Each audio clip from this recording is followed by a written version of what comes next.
Эфир Абхазского телевидения продолжает русская служба новостей. Здравствуйте. Сегодня в выпуске. В Казани завершились мультиспортивные игры БРИКС.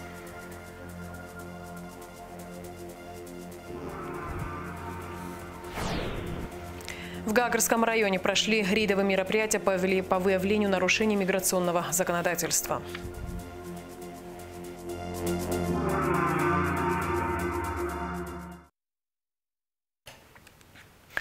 Аслан Бжаня выразил соболезнования Владимиру Путину в связи с трагедией в Дагестане.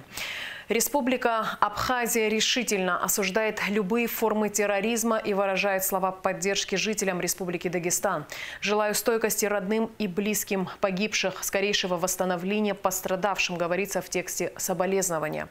Вечером 23 июня группа вооруженных людей обстреляла синагогу и церковь в Дербенте. Погибли священник и сотрудник полиции. Еще один получил ранение. Почти одновременно с этим стало известно о нападении на пост ДПС в Махачкале. По последним данным, количество погибших в результате терактов в Дагестане возросло до 19 человек, 15 из которых полицейские. Аслан Бжаня также направил соболезнования президенту России в связи с трагическими событиями в Севастополе. В Абхазии глубоко потрясены вестью о трагедии в Севастополе, где киевским режимом была совершена террористическая атака против ни в чем не повинных людей.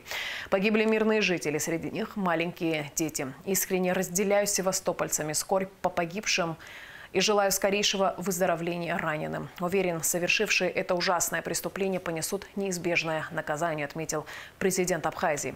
Количество пострадавших при атаке ВСО на Севастополь выросло до 153 человек. Погибли 4 человека, 2 из них дети. Соболезнования в Дагестан и Севастополь направил и спикер парламента Лаша Ашуба. Парламент Абхазии расценивает атаку, совершенную 23 июня вооруженными силами Украины по гражданской инфраструктуре Севастополя, как спланированное бесчеловечное преступление против мирных граждан, говорится в телеграмме на имя председателя Законодательного собрания города Севастополя Владимира Немцева.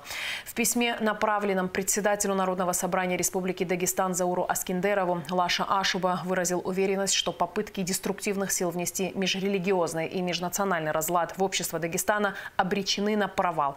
А все преступники, совершившие террористические акты в Дербенте и Махачкале, будут выявлены и наказаны.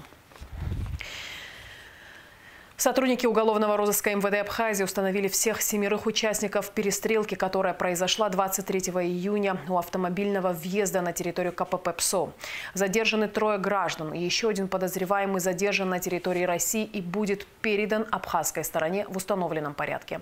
Как сообщает пресс-служба МВД, оперативно-розыскные мероприятия продолжаются. В результате стрельбы пострадали 4 граждан Абхазии. Несовместимое с жизнью ранение получил гражданин 1985 года рождения. Со сквозным ранением в руку в больницу доставлена несовершеннолетняя 2007 года рождения. Также госпитализированы 2 мужчин с ранением в области ноги и с проникающим ранением брюшной полости.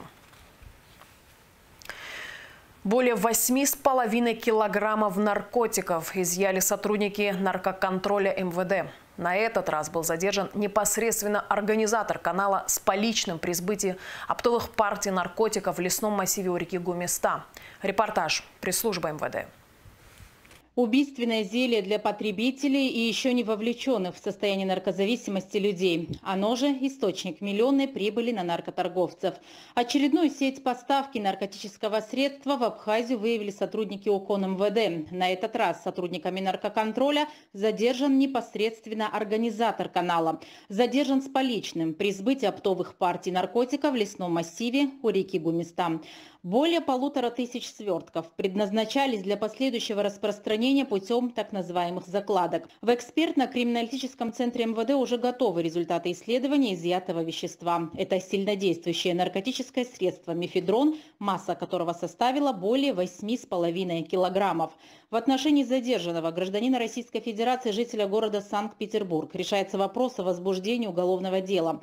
Подробности о проводимых оперативно-розыскных и следственных мероприятиях в итоговом выпуске сводки МВД.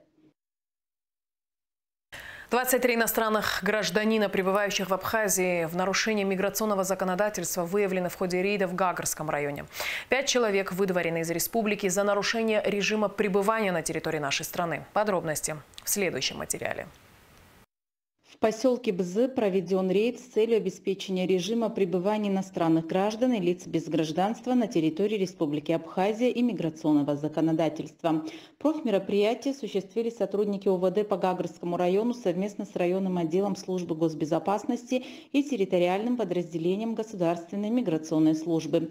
В ходе проведения мероприятий для установления личности и правообладающих документов в Управление внутренних дел по Гагарскому району было доставлено 50 иностранных граждан.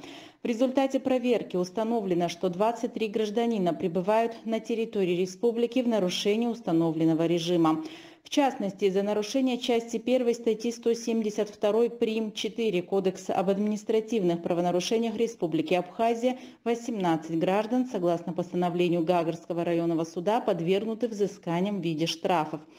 Также решением районного суда 5 граждан за нарушение режима пребывания на территории Абхазии подвергнуты выдворению за пределы республики.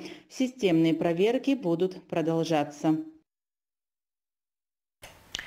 Глава Минтуризма Абхазии Тимураз Хишба подал в отставку по собственному желанию. Как сообщается на странице ведомства, в телеграм-канале заявление не подписано и находится на стадии рассмотрения. В Казани завершились игры стран БРИКС, которые собрали спортсменов из 89 стран мира.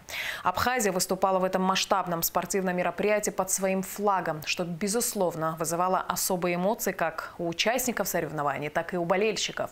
И, конечно же, особую гордость и радость принес своим соотечественникам боксер Герман Арджения, благодаря победе которого впервые на международной арене звучал государственный гимн нашей страны. Абхазия заняла в командном зачете 13-е место. Это очень большое достижение для нашей маленькой республики. Спортсмены абхазской сборной, уставшие, но счастливые, уже вернулись домой. Среди тех, кто встречал победителей, был наш корреспондент Адиса Сагария. О триумфальном возвращении, о впечатлениях участников и о том, каким были игры БРИКС для абхазских спортсменов, смотрите в нашем следующем выпуске новостей. Администрация города Сухум обращается к госучреждениям и организациям, юридическим лицам, индивидуальным предпринимателям и жителям принять участие в акции «Чистый город», которая пройдет 28 июня. Создан городской штаб по организации работ и проведению акции. Начальникам муниципальных учреждений столицы поручено привлечь население к участию в акции, а также рекомендовать владельцам частной собственности провести санитарную уборку закрепленных территорий. И в завершении выпуска традиционно о погоде.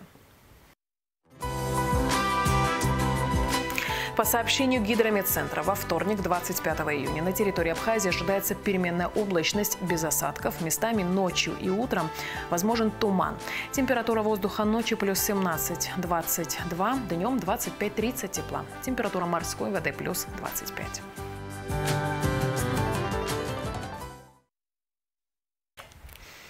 На этом наш выпуск завершен. Всего доброго и до встречи в эфире.